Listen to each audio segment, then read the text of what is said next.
రాష్ట్ర వ్యాప్తంగా సీజనల్ వ్యాధుల వ్యాప్తి నిరోధం ముందస్తు జాగ్రత్తలపై ఉప ముఖ్యమంత్రి పవన్ కళ్యాణ్ అసెంబ్లీ కమిటీ హాల్లో సమీక్ష నిర్వహించారు.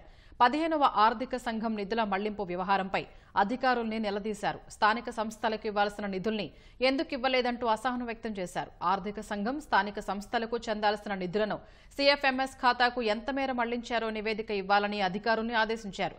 తాగునీటి సరఫరాలో లోపాల వల్ల విజయవాడలో డయేరియా కేసులు వచ్చాయని పవన్ అభిప్రాయపడ్డారు. సీజనల్ వ్యాధుల్ని కట్టడి చేయడానికి తక్షణం నియంత్రణ విధానాన్ని అమలు చేసేలా కార్యాచరణ సిద్దం చేయాలని ఆదేశించారు. సమావేశంలో వైద్యారోగ్య శాఖ మంత్రి సత్యకుమార్ యాదవ్, పురపాలక శాఖ మంత్రి నారాయణ, ప్రభుత్వ ప్రధాన కార్యదర్శి నీరబ్ కుమార్ ప్రసాద్, పురపాలక శాఖ ప్రత్యేక ప్రధాన కార్యదర్శి అనిల్ కుమార్ సింఘాల్, ఆరోగ్య శాఖ ప్రత్యేక ప్రధాన కార్యదర్శి కృష్ణబాబు తదితరులు పాల్గొన్నారు. వర్షాకాలం దృష్ట్యా తీసుకోవాల్సిన జాగ్రత్తలపై ముఖ్యమంత్రి చంద్రబాబు ఆదేశాలతో సమీక్ష నిర్వహించామని పురపాలక శాఖ మంత్రి నారాయణ తెలిపారు.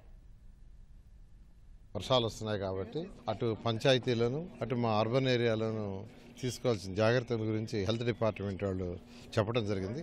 హెల్త్ డిపార్ట్మెంట్ వాళ్ళు సూచనలు బట్టి అధికారులకు ఇన్స్ట్రక్షన్స్ ఇచ్చాం. మేమైతే మున్సిపల్ డిపార్ట్మెంట్ వాళ్ళు మండే కూర్చొని అందరు అధికారులతో కూర్చొని డిస్కస్ చేసి దాని మీద ముందుకు పోవడం జరుగుతుంది. అమరావతి రాజధాని గురించి నిన్న సీఎం గారు విజిట్ చేశారండి. చాలా వరకు డ్యామేజ్ అయింది. దాదాపు 217 చదరపు కిలోమీటర్ల మొత్తం మెజారిటీ ఏరియా అడవిలాగా తయారైపోయింది. ఇమీడియట్గా ముళ్ళ కంపలన్నిటి తొలగించమన్నారు. దానికి అధికారులకు ఆదేశించాం.